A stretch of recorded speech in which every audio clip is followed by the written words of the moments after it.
this team clearly doesn't put as much work into their run game as they do their pass game. And it's so evident from the offensive line. Watching the Seahawks, now they were going up against a Chiefs defense that was not playing particularly well, or their starters.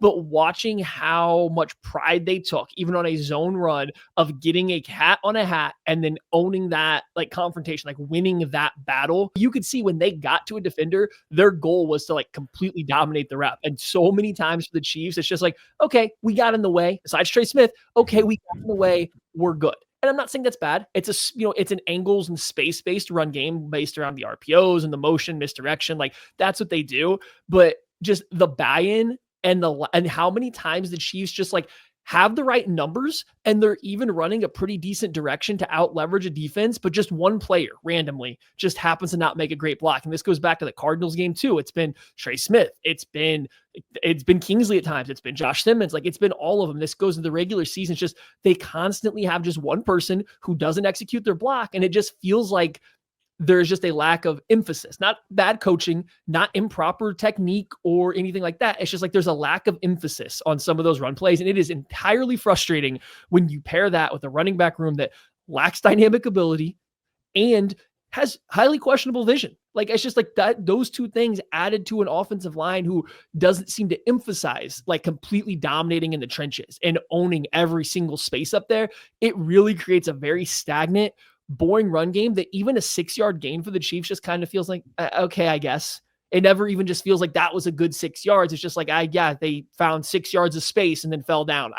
It is one of the most frustrating things to watch. It's a preseason, so you don't want to jump the shark here, but this is going on for years now. This is not just this single thing. So I know it's frustrating. It's a little bit of a rant getting it off my chest. And I think it was just very different watching the Seattle Seahawks non-super, like it's not a super imposing offensive line. It's a lot of new pieces with new coaching, and they were run by a zone, like a very zone run emphasizing offensive coordinator, and they were just out there taking the lunch money from the Chiefs defenders, and the Chiefs in the run game were just kind of like, we're here, we're in the way, let's move on. Frustrating. Anyways, other than that, sir, this is a Wendy's. Yeah. Some running back takes though, like just the running backs themselves. Anything about those? I thought it was interesting that Carson Steele got the. I mean, like Mr. Kareem Hunt didn't play, but Carson Steele was the number 2 running back in that game.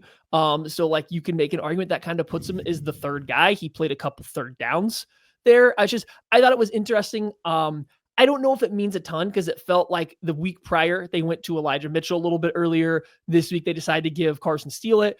Carson Steele had some okay runs. Some of Josh Simmons' poor run blocking probably hampered his overall output, so I wouldn't put that on Steele. But then we get to that 4th down play where he has to jump over Jared Wiley, but he jumps like backwards and laterally back into Big Bob and where the safety running the alley is coming from. If he just continues to run straight and goes right off of the hip of Trey Smith and like over Jared Wiley's midsection and not his legs, he picks up an easy first down. And just the fact that he doesn't see that and he actively jumps into more contact, it's just little things like that. It's just like, man, what do we do? If that's a short yardage back, he has to see that, right? Like that's something he has to see. So what's his role moving forward? So I don't know. I just once again feel very unsettled about what this running back room looks like.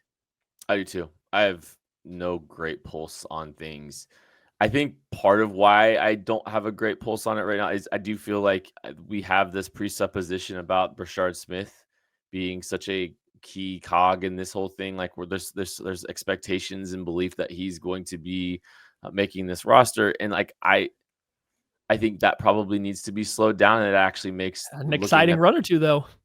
Well, I'll get there in a second. I think that I do think if Brashard Smith's not on the roster, it actually makes things feel a lot easier to navigate when you're kind of picking out like this group of players, like who winds up on the roster. Brashard Smith, like I think it's funny coming off the heels of a solid performance, averaging 7.3 yards per carry in the run game, including a 10-yard run. And getting 2 catches for 16 yards and having a couple plays of 10 yards or more.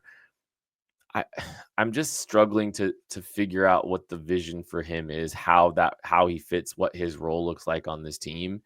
to justify the roster spot right now. Like, I do think there's value to him, and I think I think he could be more of a DeAnthony Thomas than he could a true running back, because, like, I don't think he can pass pro.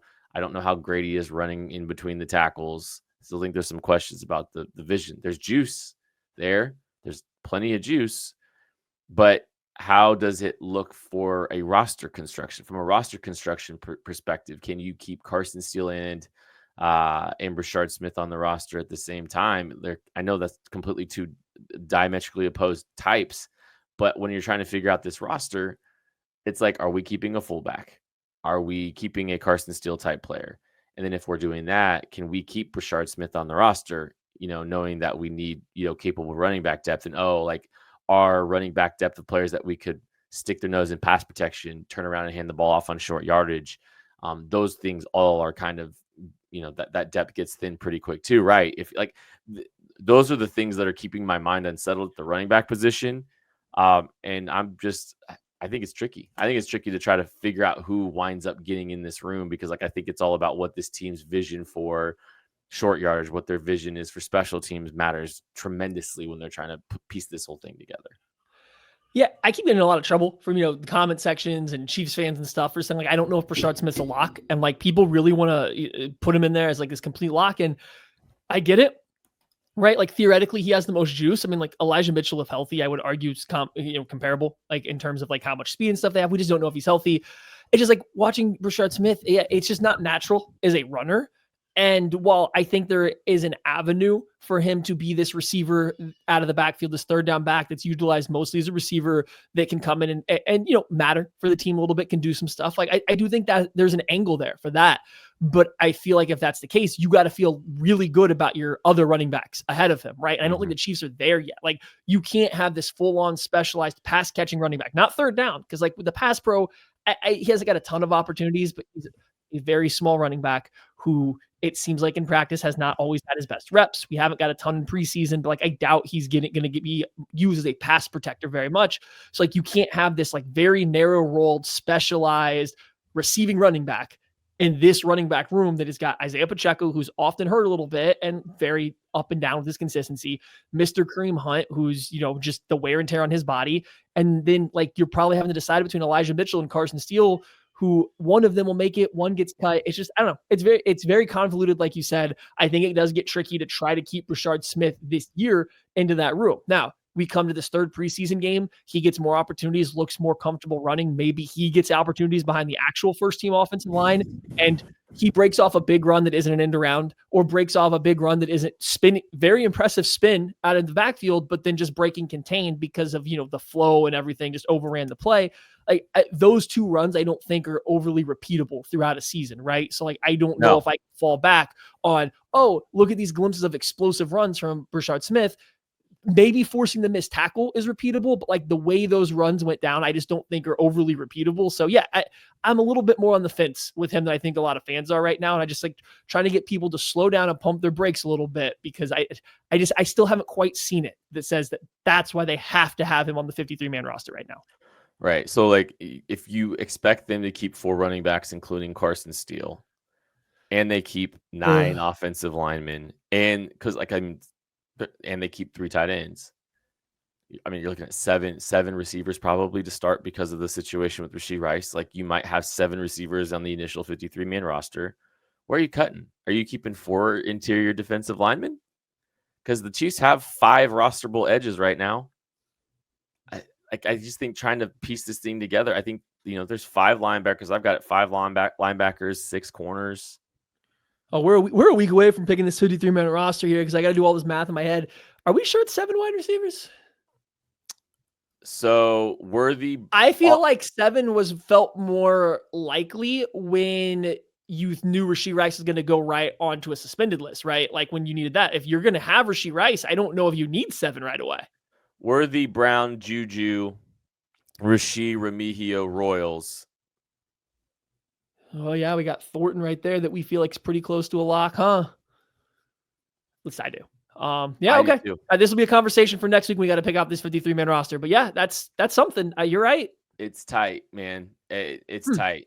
Jared Wiley went before Bob Tonyan on the rotation Listen, don't on get me started.